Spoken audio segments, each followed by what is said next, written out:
কোটটাই খুলতে দিস, কোটটাই খুল। খুললাম স্যার, খুললাম। খোল, দে। এটা আমার দে। এগো আপনার হইতো নাই স্যার। হয়তো না, তাও ঢুকাই বসে থাকবো আমি। তাই দেখো, তাইটা আপনার দিতে দিতাম। তাই তোর বুঝলাম লাগবে না, তুই দে। আমার গলাটা আমার গলায় দে। ও মাই, তো আমি বেচতাম না। তুই বেচবি, তুই আমার সাহায্য করবি, তুই আমার বাতাস দিবি, আর হচ্ছে তুই ছাতা ধরে রাখবি, জানিস না রোজ উঠলে গরম লাগে। এলা মানে ছাতা ধর, তোর যেটা কাম, তুই অ্যাসিস্ট্যান্ট হিসেবে আমার এই কাম করবি, কর। সুখবর, সুখবর, সুখবর। দেশের মাটি জয় করে বিদেশের মাটি রাজ করতে এলো আলী বশিরের আরাম মলম। মলম মলম মলম। কার দিকে ধরছস ফ্যানটা? ফ্যানটা আমার দিকে ধর, আর ছাতা দিক দে। সুখবর, সুখবর, সুখবর।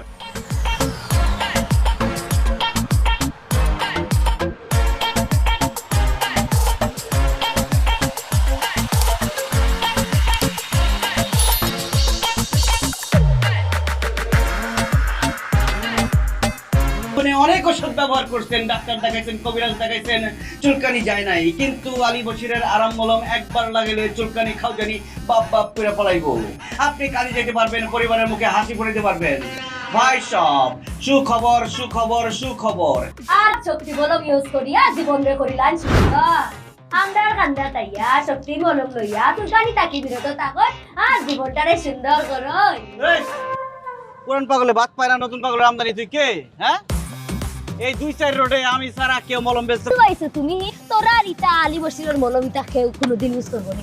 আমরা শক্তি মলম ইউজ করিয়া মালয়েশিয়ান বাসী যে উপকার পাইবো, এটা তোরা এটা ফসা মলম দিয়ে উঠো না। তোর শক্তি মলমের কোনো শক্তি আছে?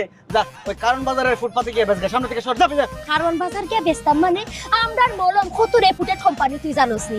আমরার ই মলম ইউজ করি এটা ছবি তুলছে। বাবা আমি তোর ছবি দেখাই। এই সব ছবি মুভি দেখার টাইম নেই আমার, যাইতে কইছ না, যা যা। আমি ময়না ইনতাকি এক পাও লড়তাম নাই। আমার শক্তি মলম আমি ইনো বয়া বেচবো, তুই কি তা করবি? লাত্তি মারা কিন্তু তোর বস্তা মতো উড়াই দেবেন দিকে। দে রাত্রি দিয়া দেখি কি তা করস দে। আমি ইনতাকি এক পাও লড়তাম নাই। ও মাই গো, আমার মলমর মাঝে লাত্তি মারিয়া তুই আমার পেটের মাঝে লাত্তি মারছস। আজকে আমি তোর পাও খাইটা তোর গোবার মাঝে ফুলাই।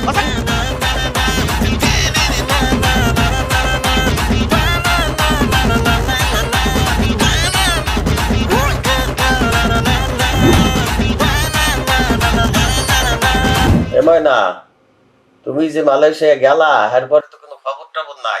সেল টেল কেমন হইতে আছে, বেচা বিক্রি হইতে আছে নাকি? আরে বস, আপনি কোনো টেনশনও করতে তো আমরা মলম ব্যবসা খুবই ভালো চলে বস, খুবই ভালো চলে। সুন্দর একটা খবর বললা, শুনে খুব খুশি হয়ে গেলাম। কিন্তু বস হালকা একটু সমস্যা আছে। কি কি সমস্যা আবার? ওই যে কারওয়ান বাজারের মাঝে একটা কুখ্যাত ব্যবসায়ী আছিল নানি আলী বশির, ও দুইজনে মিলিয়া ইনোর মাঝে একটা মলম ব্যবসা শুরু করতে, আরাম মলম বস। এগুলো একটা সমস্যা হয়ে গেছে। কও কি, এত খুবই চিন্তার বিষয় হয়ে গেলে, তাহলে এই সমস্যার সমাধানটা করা যায় কিভাবে? আরে বস আপনি কোনো টেনশন নিয়েন না। মই না আলী বশিরের ব্যবসা আর ও পিন্টুরে দুইটা রাত্রি মারিয়া মানুষের থেকে পার করে দিব। এগুলো আপনারে আমি কথা দিই। বাহ, শুনে খুব খুশি হইলাম। ঠিক আছে, তুমি নিজে যখন দায়িত্ব নেছো তো তুমি নিজে নিজে এটার সমাধান করবা, ঠিক আছে? এই যা। ওই বস, আচ্ছা বস এখন আমি ব্যস্ত রাখি, একটা পার্টি আছে আমার তাই মলম কিনার। ওকে বাই বস, আসসালামু আলাইকুম। ওয়ালাইকুম আসসালাম।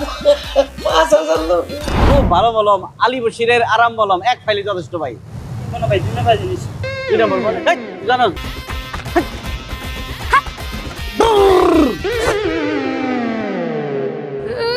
কারওয়ান বাজার থেকে আটা ময়দা কিনিয়া বেসলিন মিশায় মায় আর প্যাকেট করে ফুয়ায়।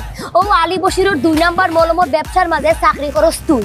তোর তো কোনো লজ্জা শরম নাই, থাকলে কি তাও 2 নাম্বার মলমর ব্যবসার মাঝে তুই চাকরি করতে নি? সব নাই, এখন আইয়া মালয়েশিয়ার মাঝে হকারে পড়ে গেছি। এই মনের বাচ্চা মানে একদম মাঝে মাঝে কথা কবি না। একে তো আমার পছন্দ করা জায়গায় এসেছিস তুই মলম বেচতে, আবার আমার মলম তুই আজে বাজে কথা কস।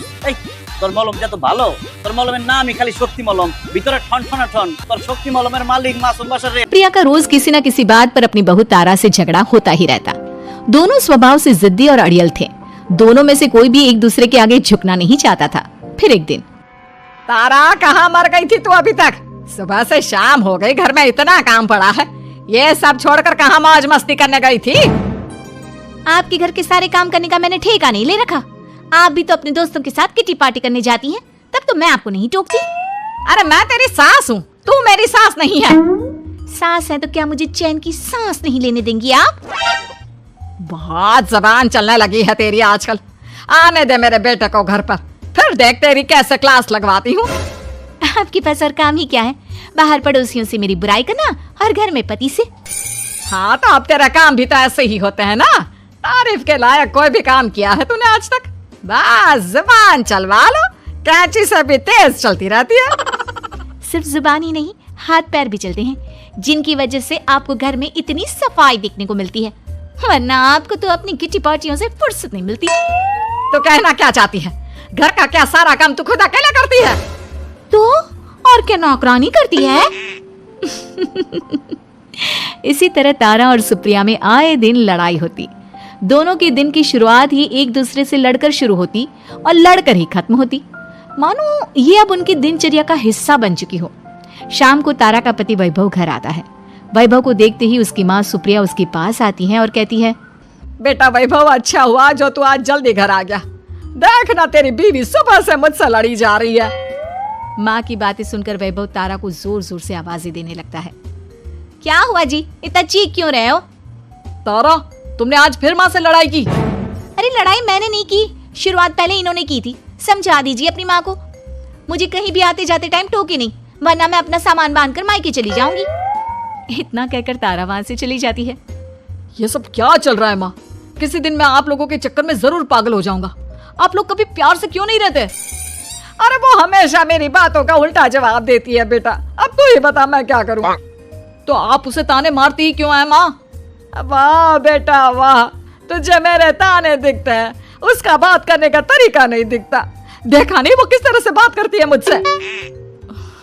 मुझे माफ कीजिए माँ, मुझे आप दोनों के बीच में पड़ना ही नहीं है। आप दोनों ही एक जैसे हो। इतना कहकर वैभव वहां से चला जाता है। वैभव के जाने के बाद सुप्रिया सोच में पड़ जाती है। धीरे धीरे समय बीतने लगता है और एक दिन सुप्रिया को पता चलता है कि उनके गांव में एक महात्मा ठहरे हुए हैं जो वशीकरण करना जानते हैं। तो सुप्रिया भागते हुए उन बाबा का पता ढूंढने निकल पड़ती है। इस बात की खबर जैसे ही तारा को चलती है, वो भी उस बाबा की खोज में निकल पड़ती है। अगले दिन सुबह आज तारा और सुप्रिया दोनों ही बहुत अच्छे मूड में होती है। ना सुप्रिया तारा को देखकर कोई ताना मारती है, ना तारा अपनी सास से बेवजह उलझती है। दोनों मिल बांट कर रसोई में काम करती हैं। भाई तारा, जरा मुझे वो चाय पत्ती पकड़ाना। ये लीजिए माँ जी, क्या आप मेरे लिए भी चाय बना देंगी? अरे हाँ हाँ, क्यों नहीं। इसी तरह दिन बीतते हैं और दोनों का रिश्ता भी निखरने लगता है। ऐसे ही देखते 3 महीने बीत जाते हैं।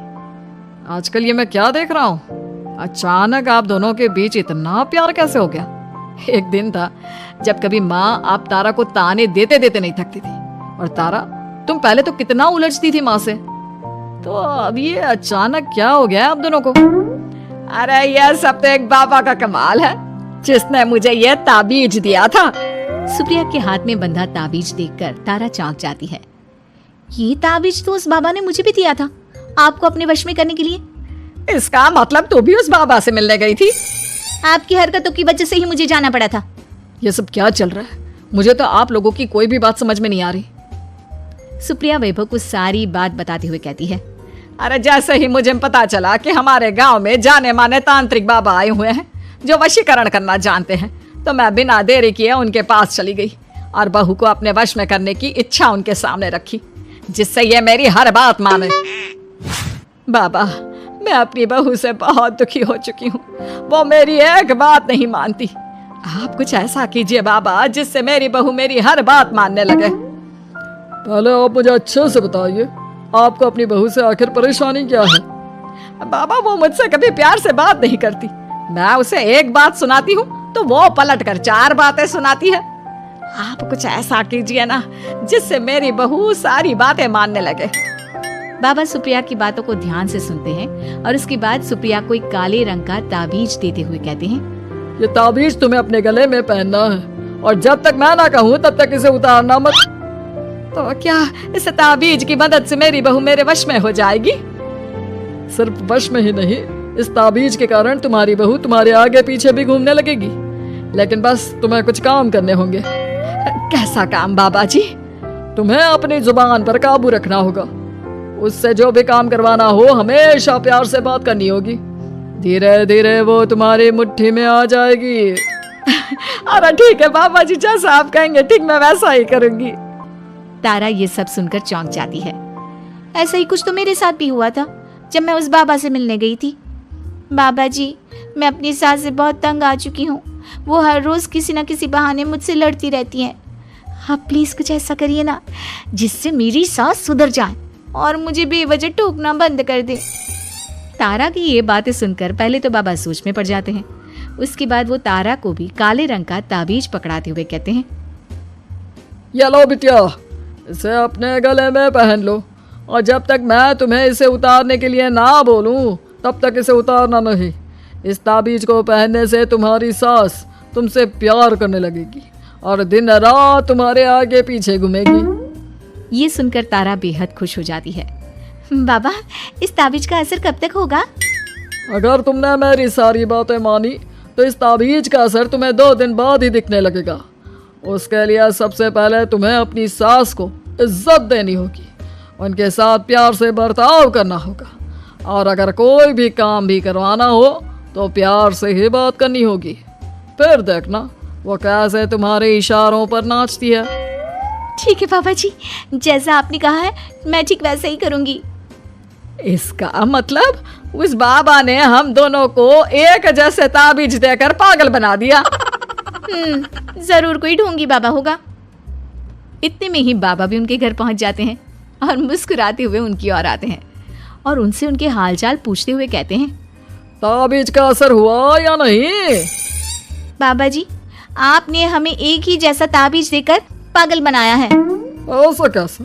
ताबीज ने अपना काम तो पूरा ही किया है। आप दोनों को देखकर लगता तो नहीं कि अब भी आप लोगों के बीच कोई खटपट है। खटपट तो नहीं है बाबा जी। अब तो मेरी बहू मेरी हर छोटी बड़ी ज़रूरतों का ख्याल रखती है, मेरी सेवा करती है। हाँ, वैसे अब तो मम्मी जी मुझे ताने भी नहीं देती और ना ही कहीं आने जाने में टोकती हैं। जानते हो यह सब कैसे संभव हुआ? कैसे बाबा जी? यह सब तुम दोनों के कारण ही संभव हुआ है। मैंने जो ताबीज दिया था वो सिर्फ एक धागा ही था। ये चमत्कार तो तुम दोनों ने अपनी जुबान पर संयम रखकर प्यार और संयम के साथ काम करके किया है। बिटिया, कुछ कमी तुम्हारे अंदर थी तो कुछ कमी तुम्हारे सास के अंदर थी। इसीलिए तुम दोनों को सुधारने और तुम्हारी गलती का एहसास कराने का यही एक रास्ता था।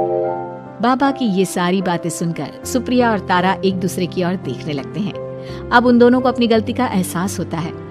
शायद आप सही कह रहे हैं बाबा। मैंने कभी अपनी बहू को समझने की कोशिश ही नहीं की। मैंने भी तो कभी आपकी उम्र और ओहदे का लिहाज नहीं किया और जो जब मन में आया बोलती चली गई। हो सके तो मुझे माफ कर देना मम्मी जी। चलो फिर अगर सब ठीक ही हो गया है तो बाबा जी अब आप भी वापस अर्जुन बन जाइए। वैभव की बात पर बाबा अपनी नकली दाढ़ी हटाते हैं तो उसे देखकर सास बहू हैरान रह जाती हैं। अरे अर्जुन भैया, आप? हाँ भाभी, आप दोनों के रोज रोज वाले झगड़ों से परेशान होकर एक दिन मेरे इस दोस्त ने एक प्लान बनाया और मेरी मदद मांगी तो मैं इनकार कैसे कर सकता था। और देखिए आज उसका नतीजा हम सबके सामने है। सब जोर जोर से हंसने लगते हैं। निधि और उसकी सास के बीच हमेशा किसी न किसी बात पर अनबन छिड़ी ही रहती है, जिसके चलते दोनों कभी एक दूसरे को समझने और प्यार करने की कोशिश तक नहीं करती। अरे मेरे तो भाग ही फुट गए जो ऐसी बहू मिली। हाय, मेरी तो जिंदगी बर्बाद हो गई। भगवान, या तो अच्छी सास दे देता या फिर गूंगी। इन्हें मेरे सिर बिठाकर कौन से जन्म का बदला ले रहे हैं भगवान। क्या बोली? वही जो आपने सुना। इतनी बड़ी हो गई कि सास से जुबान लड़ाती है। अरे यही सीख कर आई है क्या मायके से? अरे नहीं नहीं, उसके लिए तो ससुराल ही काफी है। मेरी सास ने मुझे बहुत अच्छे से जुबान लड़ाना सिखाया है। हाँ। सास बहू की तीखी नोक झोंक चल ही रही होती है कि दीपू वहां आ जाता है। रिश्ता करते हुए पति पत्नी की जगह सास बहू की कुंडली मिलानी चाहिए, क्योंकि अगर सास बहू का रिश्ता अच्छा नहीं तो उनका पता नहीं पर पति की जिंदगी तो पक्का झंड है। मुझे अपने सामने कोई झगड़ा नहीं चाहिए, बस करो दोनों। दोनों शांत होकर अपने अपने काम में बिजी हो जाती हैं। दीपू ऑफिस चला जाता है, जिसके थोड़ी ही देर में दीपू की बहन कल्पना का फोन आता है। अरे कैसी है रे बेटा, ससुराल में सब बढ़िया है ना? कोई तुझे परेशान तो नहीं करता? सास की बात सुनकर पास खड़ी निधि हंसकर कहती है, अरे वाह रे ऊपर वाले, खुद बहू को शांति से सांस भी नहीं लेने देती और बेटी से पूछ रही है कोई परेशान तो नहीं करता। अरे मेरी बेटी तुम्हारी तरह नाकारा और बदतमीज नहीं है, इसलिए उससे पूछना बनता है। तो उनकी सास भी आपकी तरह नहीं होगी, इसीलिए उन्होंने कुछ बोला नहीं। और इसी के साथ एक बार फिर दोनों सास बहू के बीच तानों का युद्ध शुरू हो जाता है। फिर कल्पना कुछ देर तक तो फोन पर सुनती रहती है, पर जब दोनों चुप होने का नाम तक नहीं लेती तो वो चिल्लाते हुए बीच में बोलती है, अरे बस करो, यहाँ फोन कान पर लगाए जब मुझसे आप दोनों की बातें सुनी नहीं जा रही तो मेरा बेचारा भाई न जाने किस हाल में होगा। अरे ये सब तेरी भाभी की वजह से है बेटा। तो माँ आप भी कुछ कम नहीं है, आप दोनों को ही अपना रिश्ता सुधारने की जरूरत है। मैं एक बाबा को जानती हूँ जो रिश्ते सुधारने में एक्सपर्ट हैं, आप दोनों उनके पास जाइए। ना जी ना, मैं ऐसे ढोंगी बाबा में नहीं मानती। देखा, कहा था ना। अरे ये तो हमारे घर में शांति चाहती ही नहीं है। भाभी एक बार ट्राई करके तो देख लो। इस पर निधि मान जाती है और अगले ही दिन दीपू के ऑफिस जाने के बाद दोनों बाबा के पास पहुंच जाती हैं।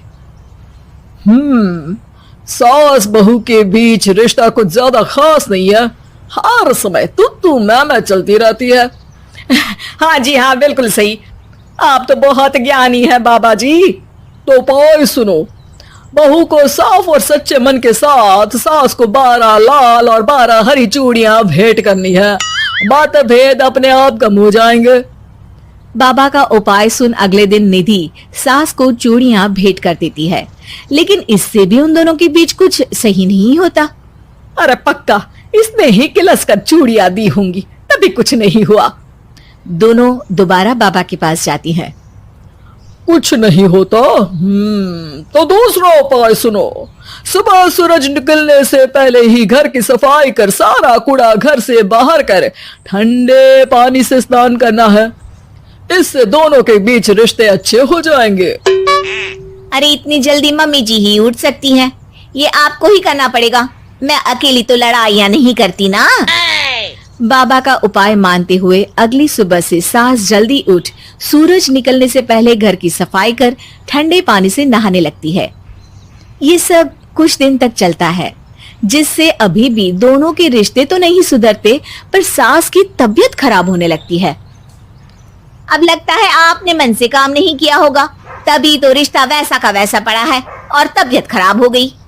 अरे सही कहती थी तुम, कल मुहा ढोंगी बाबा। देर आए पर दुरुस्त आए, चलो आराम करो आप। अब निधि बाकी काम छोड़ सास की सेवा करने लगती है। अपनी पत्नी और माँ में ऐसा बदलाव देख दीपू बिल्कुल हैरान रह जाता है। अरे कहीं बाबा ने कोई जादू टोना तो नहीं कर दिया? मेरी माँ और पत्नी इतना घुल मिल कर तो नहीं रहती। ओहो सरकज़म। बस बस अब जाओ और अपना काम खुद कर लो, मुझे मम्मी जी का ख्याल रखना है। निधि की बात सुन हैरान दीपू बस उन्हें देखता रह जाता है और निधि सास का ध्यान रखने में लगी रहती है। इसी तरह दिन बीतते हैं और निधि आधे से ज्यादा समय सास के साथ बिताने लगती है, जिस वजह से उन दोनों का रिश्ता पहले से अच्छा होने लगता है और वो एक दूसरे को समझने लगती है। बहू, मैं सोचती हूँ एक बार उसे ढोंगी बाबा के पास जाना चाहिए, उसे सबक सिखाने के लिए। अरे पर मम्मी जी उसकी क्या जरूरत है, हमारे घर में सब ठीक है, फिर वो कुछ भी करे हमें उससे क्या। दोनों के बीच ये बात हो ही रही होती है कि तभी बाबा कल्पना के साथ उनके घर आ जाते हैं। माँ, बाबा आप दोनों से मिलना चाहते थे, इसलिए मैं उन्हें यहाँ ले आई। अरे पर हमें इस ढोंगी बाबा से नहीं मिलना। हाँ, मेरी बहू बिल्कुल सही कह रही है। जो कुछ समय पहले एक दूसरे को मारने को चलती थी, आज एक ही लय में बात कर रही है। आपको अपने रिश्ते के लिए किसी बाबा के नहीं, अपने आप की जरूरत होती है। रिश्ता सुधारने के लिए जरूरी है कि सास बहू को अपनी बेटी और बहू सास को अपनी माँ जैसा समझे और प्यार दे। उपाय तो बस एक तरीका है लोगों को समझाने का कि असली उपाय उनके पास ही है, आपको बस उन्हें समझना है। नेहा खुले विचारों वाली लड़की थी। अरे नेहा, क्या दिन में सोती है? ससुराल में ऐसा नहीं चलेगा, वहां तो काम करना पड़ेगा। काम जितना काम होगा कर लूंगी माँ, पर अगर कोई ये कहे कि सारा आराम छोड़कर सिर्फ काम ही करना है तो ना भी ना, मुझे नहीं करनी शादी। अरे कैसी बात कर रही हो? अच्छा चलो जाकर नहा लो, मैं नाश्ता लगा देती हूँ, फिर तुम्हें कॉलेज भी तो जाना है। नेहा कॉलेज के लिए निकल जाती है। वो सोचने लगती है कि ससुराल में वो कैसे मैनेज करेगी। क्या हुआ नेहा, परेशान लग रही हो? अरे यार, तू तो मुझे जानती है ना, मुझे अपनी लाइफ बिल्कुल परफेक्ट चाहिए, लेकिन लग नहीं रहा लोग मानेंगे। यार कहीं मेरी शादी ऐसे घर ना हो जाए जहां मेरी जिंदगी ही नरक हो जाए। अरे मैंने ना कल एक इंग्लिश फिल्म देखी थी, उसमें भी कुछ ऐसी ही समस्या थी हीरोइन की। अच्छा, तो फिर क्या किया उसने? उसने तो अपने होने वाले पति से साफ साफ कह दिया कि वो पहले उसके घर कुछ दिन तक बिना शादी के रह कर देखेगी, और अगर ठीक लगा तो ठीक, वरना तेरे मेरे रास्ते अलग। अरे हाँ यार, ये तो बिल्कुल सही आइडिया दे रही है तू मुझे। चल मैं तो चली, थैंक्स यार, तूने मेरी प्रॉब्लम सॉल्व कर दी। ये बोलकर नेहा खुशी खुशी वहां से निकल जाती है, लेकिन पीछे से उसकी सहेली कहती है, अरे नेहा, नहीं नहीं, कुछ नहीं सुनना मुझे। ये बोलकर वो वहां से चली जाती है। हे भगवान, पूरी बात सुने बिना ही चली गई। अरे वो तो विदेशी फिल्म थी, वहां सब चलता है, लेकिन ये तो भारत है, सभ्यता और संस्कारों वाला देश, जहां शादी से पहले लड़की को ससुराल में नहीं रखा जाता। खैर, नेहा मस्त होकर घर आती है। नेहा, कल तुझे लड़के वाले देखने आने वाले हैं, और हाँ, इस बार कोई बहाना नहीं चलेगा। हाँ हाँ, आने दो, मैं तैयार हूं शादी के लिए। अगले दिन लड़के वाले आते हैं, जहां लड़का कहता है, मुझे अकेले में लड़की से कुछ पूछना है। हाँ हाँ, क्यों नहीं बेटा, जाओ नेहा, घर तो दिखा दो इन्हें। नेहा भी खुश हो जाती है कि उसे मौका मिल गया है लड़के से अपनी शर्त रखने का। देखो, मुझे ना शादी से बहुत डर लगता है, पता नहीं कैसी लड़की आए, तालमेल बना पाए कि नहीं मेरे परिवार से। मैंने कई घरों में रोज का क्लेश होते देखा है। तुमने तो मेरे दिल की बात कर दी। मैं भी यही सोच रही थी कि भाई सास तो अच्छी होनी चाहिए, पति सपोर्ट करे ना करे, रहना तो पूरे दिन सास के साथ है, लेकिन मेरे पास ना इसके लिए एक बहुत अच्छा आइडिया है। अच्छा, कैसा आइडिया? क्यों ना शादी के पहले मैं कुछ दिनों तक तुम्हारे घर आकर रह लूं, तुम लोग मुझे समझ लेना, मैं तुम लोगों को समझ लूंगी, ठीक लगा तो शादी, वरना टाटा बाय बाय। क्यों? लड़के को नेहा की बात में दम लगता है। वो घर के सभी लोगों के सामने नेहा की बात रखता है। अरे पागल हो गई है क्या? ये कैसी शर्त है? अरे शादी से पहले मैं क्यों तुझे किसी और के घर भेजूंगी रहने?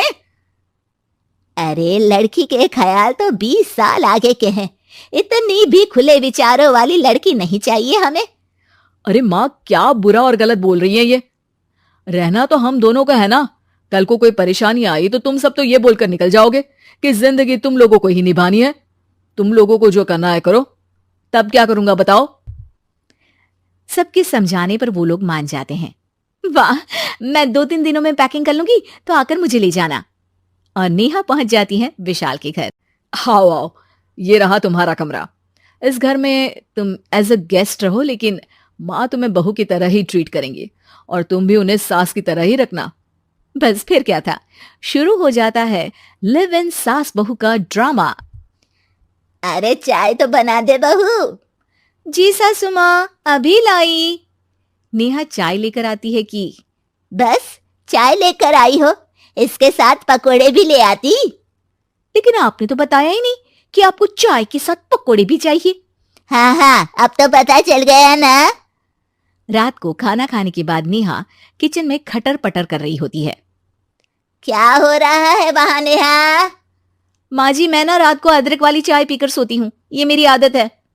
अच्छा, तो जरा मेरे लिए भी बना देना। दोनों सास बहू रात को चाय पीती हैं। अगले दिन, नेहा, मैं मंदिर जा रही हूँ, मेरी साड़ी निकाल कर बेड पर रख दे। नेहा सास के लिए साड़ी निकाल कर रख देती है। वो देखती है कि उसके आने के बाद से सास ने घर का कोई भी काम करना छोड़ दिया है। यार मैं क्या करूं? ऐसा ससुराल तो मुझे नहीं चाहिए था जिसमें मैं ही सारा काम करूं। मैं तो ऐसा घर चाहती हूं जहां सास और बहू दोनों मिलकर किचन में काम करें। हे भगवान, रात को चाय पी ली, पेट में गैस बन गई, अब तो चला भी नहीं जा रहा है। मुझे तो ऐसी बहू चाहिए जो हेल्थ के प्रति कॉन्शियस हो, क्योंकि वो ठीक रहेगी तभी तो मैं ठीक रहूंगी। दोनों समझ जाती हैं कि वो लोग एक दूसरे के लिए नहीं बने हैं। अगले दिन नेहा, जरा चाय तो ले आना। नेहा चाय के साथ चिला भी बनाकर ले आती है। सास खा पीकर सो जाती है। अगली सुबह तेरी बुआ सास आ रही है, उसे मैंने तेरे बारे में बताया है। तभी वहां गंवार सी एक महिला आ जाती है। चलो यहां से निकलो, कुछ नहीं है खाने के लिए, जाओ। ए नेहा, तमीज से बात करो। ये मेरी ननद यानी आशीष की बुआ है। हाय रे दैया, इतनी आकड़ वाली लड़की! अरे यही है ना जो शादी से पहले ही आकर बस गई है यहाँ पर। बस नहीं गई हूं, बसना है या नहीं ये डिसाइड करने आई थी, लेकिन इन लोगों के रिश्तेदार इतने गंवार हैं तो मैं तो ना कर रही इस घर में शादी। अरे भाभी, अरे क्या कमी थी हमारे आशीष में जो आपने ऐसी लड़की की शर्तों को मान लिया? अरे वो तो आशीष के कहने पर मैं झुक गई, वरना ऐसी लड़की को तो मैं घर में घुसने भी ना दूं। ए हेलो, ऐसी लड़की कैसी लड़की? हाँ, बिना समझे बुझे शादी कर लूं? अब तो समझ गई ना कि हम लोग गांव के हैं। भाभी को खाट पर सोना और रिश्तेदारों का गांव से आना जाना तो लगा ही रहना है इस घर में। हाँ हाँ, मैं तो किसी मॉडर्न घर में शादी करूंगी। ये बोलकर नेहा वहां से चली जाती है। अपने घर में आकर नेहा कहती है, ना मां ना, लिव इन में रहकर देख लिया, ये गांव के लोगों का कोई भरोसा नहीं है। खैर, नेहा की शादी एक मॉडर्न घर में हो जाती है जहां सास कहती हैं, हे नेहा, मैं टेनिस खेलने जा रही हूं, आओ तो जूस बनाकर रखना, और हाँ, वॉलनट्स और ओट्स भी बना लेना। जी माँ। माँ मॉम बोलो डार्लिंग, माँ इज ओल्ड फैशन। बेचारी नेहा सर पर हाथ रख लेती है। हे भगवान, ये सास तो सास ही होती है, गांव की हो या शहर की।